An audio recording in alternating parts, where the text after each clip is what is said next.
से दलू छाड़ी आसतु आम जदि प्रकृत ठीक नेता होता आम दुई जन जाक लड़ाई करवा तुम केते भोट पाउच आ मु केते भोट पाउच मुझे सांबादिक भाई मान धन्यवाद जनाऊँ। ठीक अच्छे मो पंचायत स्तर नेता मो साधारण वार्ड मेंबर टे मो पंचायत रे होती आगे समिति मेंबर होती सरपंच भी होती एवं मु ग्राउंड लेवल रे साधारण गरीब लोक संगे काम करके पद पदवी पाई आई जहाँ यदि मत से 5000 भोट पाई बोली कहते ठीक अच्छे से जदि नेता प्रकृत होते आज नवीन पट्टनायक सकाशे से नेता किंतु देखु सी आज बेगुनिया ठिया काली चिलिका ठिया आज भी आसिकी आउ गोटे दल को डिया मारिकी खोर्धा ठिया से दलू छाड़ी आसतु आम जदि प्रकृत ठीक नेता होता आम दुई जन जाक लड़ाई करवा तुम केते भोट पाउच आ मु केते भोट पाउच निश्चित जदि तल स्तर नेता जदि भोट नहीं जड़े बुली बुली एठी सेठी डेहिकी जीवा लोक चार चार थर से दल रिजेक्ट लोक बोली एठी सेठी ठिया कला लास्ट बेलू दल को काढ़ीदेला बहिष्कार कला दल ताल सी कि नेता जोठी जीव से झमेला जोठी जीव गंडगोल लोक देखिदे काली आप मीडिया वाला देखिदे काली लोक खंडा देखु गोटा आड़ बुलिकी विभिन्न प्रकार असुविधा सी ठीक नेता नुह आम साधारण गरीब घर तासी घर पिला आम हूँ ठीक नेता सी जो कहले 5000 भोट 5000 कथा नुह ग्राउंड लेवल से राजनीति छाड़ी आसतु दल ये लड़वा सांगे केते लोक रोच कालू खंडेता सांगे केते लोक रोच से देखिए से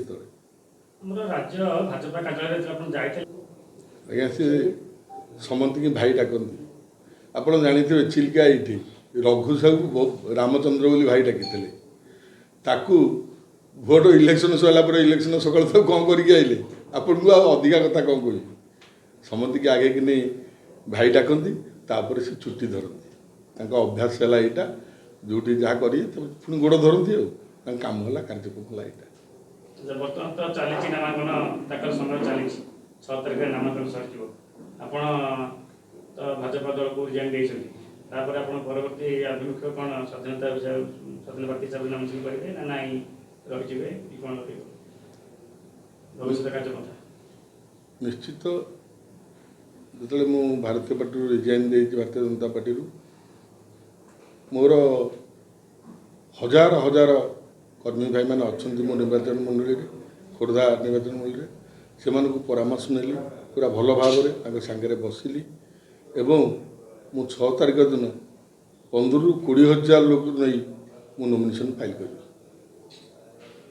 स्वाभिमान मंच रे आपण गोटे कथा कहितले सांसद अपराजिता षडंगी जे वर्तमान प्रार्थी भी सांसद प्रार्थी अछि से आपण 2 कोटी टका मागितले देखो सत्य प्रमाण किछ अछि आपण प्रमाण नहीं आज्ञा देखु भारतीय जनता पार्टी में 10 वर्ष काम कली 10 वर्ष निर्वाचन मो परिश्रम रोजगार मु टंकाटी हूँ दल में लगे मु दिन राति काम कली काम कराया आपण मैंने देखिथे 75,000 2019 भोट पाई ये यदि अर्थ कारबार हैनी आप भावुं मुझा माने मत तो टंका मागुले कहीं पैसा न नहीं टिकेट न दे बोली आप भावुं ये दल कौन अच्छी आज्ञा गोटे 5,000 भोट पाया लोक बेगुनिया से टिकेट पाँच चिंता कले दल समस्त गोटे लोकर निज चक्रांत अपरिता षड़ी केवल से पैसा पत्र कारबार करते मुझे जानी पैसा नियंती पैसा खाती साधारण मुझे आपको कही से मंचर ARSS कमांड 10,000 लोक 10,000 टका कलेक्टर थे नहीं मु निजे देछि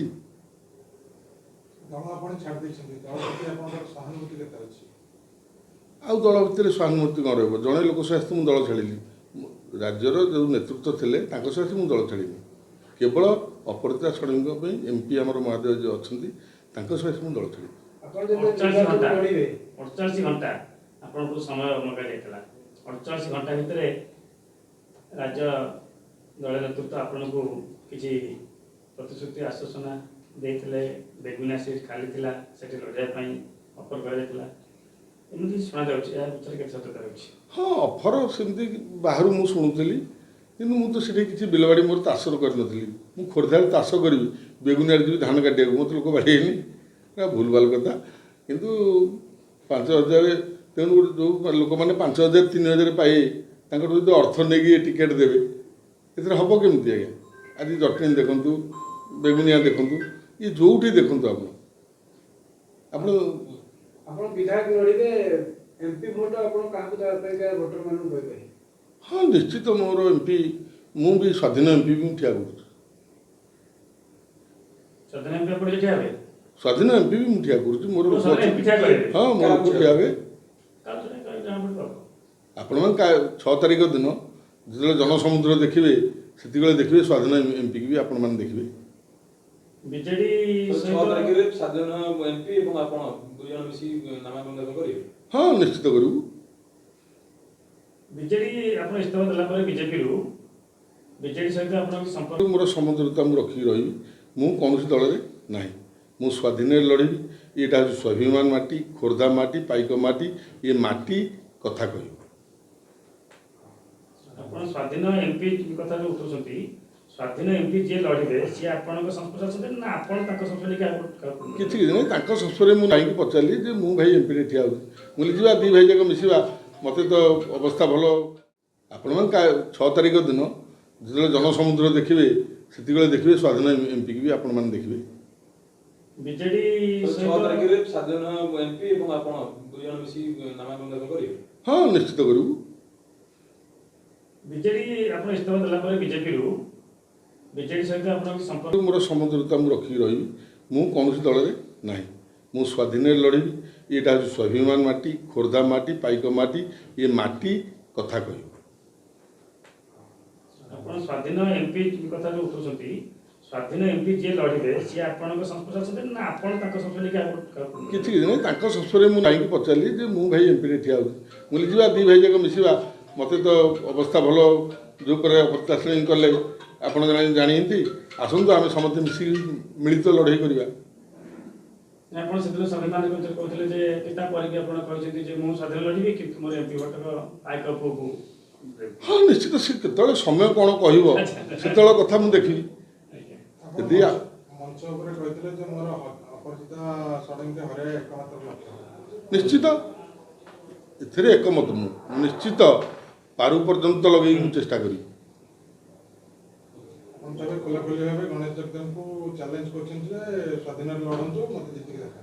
ନିଶ୍ଚିତ, ଯଦି ସେ ଜଣେ ନେତା କହୁଛନ୍ତି 5 ଜାଗା ବୁଲିକି ଆଇଲେଣି, ସେ ଆସନ୍ତୁ, ସ୍ୱାଧୀନରେ ଲଢ଼ିବା, ଦଳ ଛାଡ଼ି ଦିଅନ୍ତୁ, ସ୍ୱାଧୀନରେ ଲଢ଼ିବା।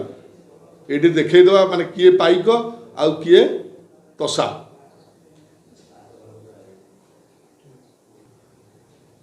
ଭୋଟରମାନେ ମୋର ହୁଅନ୍ତୁ ଭଗବାନ। ସେମାନେ ଆଜି ପର୍ଯ୍ୟନ୍ତ ମୋର ଯେଉଁ ଟିକେଟ୍ ହେଲା ପରେ ସବୁ ଗାଁରେ ତାଙ୍କର ଯେଉଁ ଦୁଃଖ ପ୍ରକାଶ କରୁଛନ୍ତି ଏବଂ ଦଳର ନେତୃତ୍ୱକୁ କହୁଛନ୍ତି, ସେଇ ଭାଇ ଭଉଣୀ ମାନେ ଏବଂ ଯେତେ ଭୋଟର ଭାଇମାନେ ମୋର ଅଛନ୍ତି, ସେମାନେ ନିଶ୍ଚିତ ମୋ ଉପରେ ଜନ ଆଶୀର୍ବାଦ କରିବେ ଏବଂ 15ରୁ 20 ହଜାର ଏଠି ସ୍ୱାଧୀନ ପ୍ରାର୍ଥୀ ନିଶ୍ଚିତ ଜିତିବ।